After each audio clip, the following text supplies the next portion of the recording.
Okay, hello, greetings and welcome. All right, so when you're striking, right at the point of impact where your fist touches a bag, touches a focus mitt, touches a person. If the person's wearing a shield, you hit their mass. There's a range of feeling qualities that need to be in place for a full transfer of power from point A to point B. Okay, so the point of contact has to be good. So you have to get a strong stick at the point of contact so the energy can travel. And your mind needs to be occupying the space of where the energy is going to go. So when you touch someone with your knuckles, say if you're Wing Chun guy doing 1-inch punch, you want to feel their entire body. You want to feel their center of mass. You want to feel their center of tension, which is different to their center of mass. They might be holding tension there, but the mass is below it. You want to feel their connection to the ground, the way their tension lines are grounding them. Are they dead weighted, or are they Thai boxer that's floating ready to explode? Are they the fast agile type, or are they the wrestler who's grounded and dropping into the earth? So practice touching your target and feeling lines of tension, center of tension, center of gravity, the way they connect to the ground. Their feeling and tension. What's the feeling coming out? Are they electric or are they magnetic? Strikers tend to be electric and wrestlers tend to be electromagnetic and grapplers tend to be magnetic. So you'll have this feeling of, this is the type of condition that you're dealing with. So taking in all this data, if you want to learn this very fast, you need to write it down. Now, a lot of martial artists go, what? You want me to write it down? Yes, I want you to open a file in your subconscious mind that says this is important enough for me to learn it quickly. So you touch your partner and then you go, I can feel the center of tension. Write down, I can feel the center of tension of Charlie. Okay, you touch your partner again, you push down to their base, you stretch down and you uproot and you roll the 1-inch punch through them. And you go, okay, that's their base. You write down, I can feel their root. And then you go, I can feel the lines of tension of power. I can feel the magnetic hugging quality. I can feel electric expanding quality. I can feel tension in the back and shoulders. I can feel this. Now, this profile of the person will log into your subconscious. Next time you go to touch them, you go, I know this person. I know this feeling. You'll get a knowing that takes place between you and them the moment you see them. You don't have to touch and feel them. Your unconscious will know them because you've opened up a file that says, I want to know every person in my space the moment I see them. You get used to touching people and then move from touching to seeing, and then you look at someone and you get a reflective feeling. And in order to take that unconscious knowing of information up to the surface, all you have to do is open the 3 bodies. Expand your mental space, relax, open. Expand your astral feelings, relax, open. Expand your physical body, relax, the joints open, vital breathe, create equanimity through the bodies, and the subconscious information being transferred to you and the person will automatically be there. You'll just know that person. Now, you need to do this with at least 100 people. Touch, write down all the information. So you have a basic library of data for your subconscious to transfer. You need a doorway for information to flow through. So in order for you to go, I can feel his tension, I can feel center of gravity of tension, center of gravity of mass, his method of generating power, his root, his method of movement, is he using muscle type activation, is he using a dead weightedness activation? How is he moving? You need to establish these things as cognitive perception in order for when you feel someone to have a cognitive perception. You have to build a root between feeling and intellect, a pathway, should I say. That pathway allows your intuition to take information through feeling and translate it into your intellect.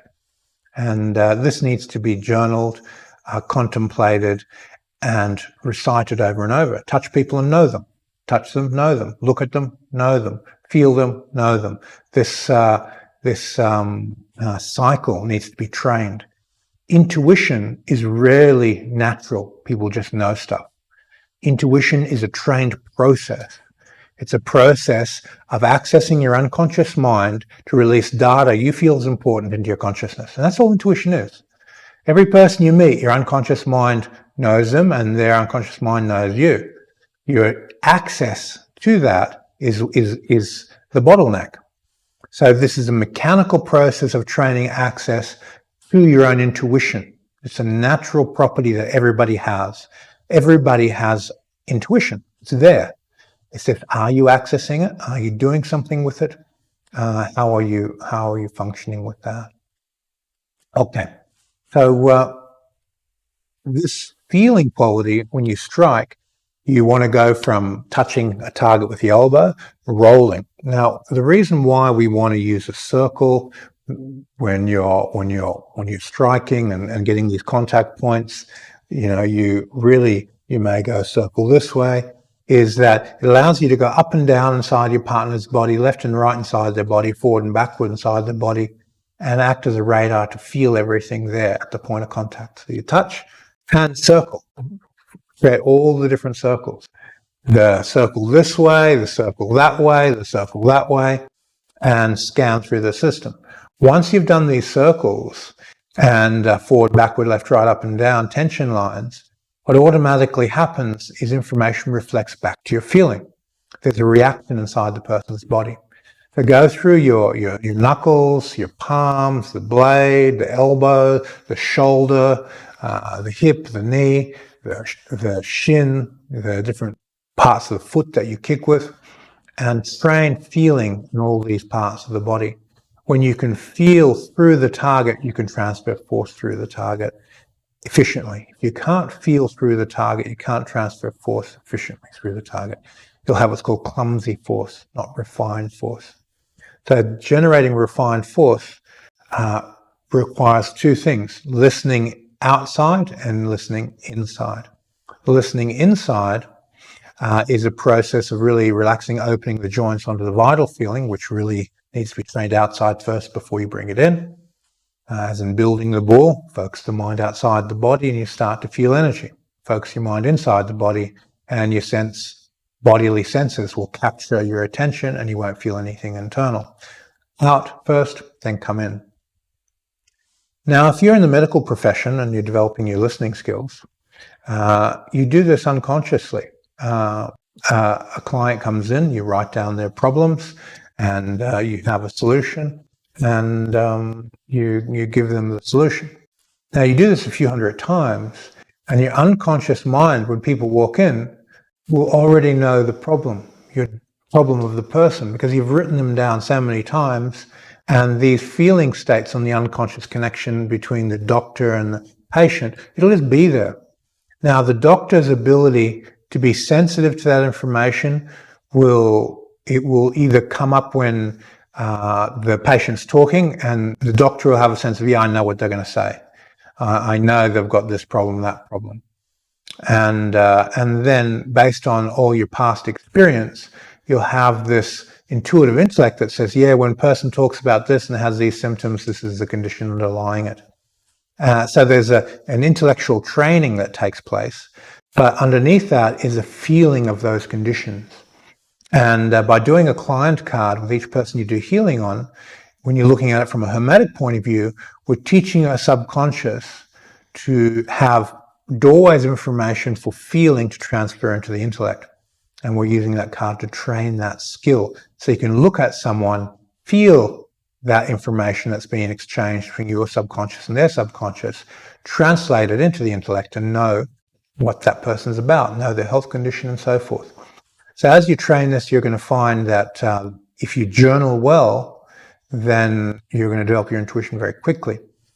If you look at your journal as a sacred interaction between the divine part of your being and your physical experience, and you enter into prayer every time you use your journal, you enter into prayer every time you practice, that divine part wakes up. And of course, the divinity that's a vibrational match to the universal mind within you, that you're made in the image of God, that part of you is vibrating on a much higher state of sensitivity than the lower part of you. So your psychology of how you enter into your practice, how you enter into what you're doing, is going to set up the result. Use a high degree of sacredness as you enter, and you'll have a much better result. Okay, thank you for your time, and see you on the next video.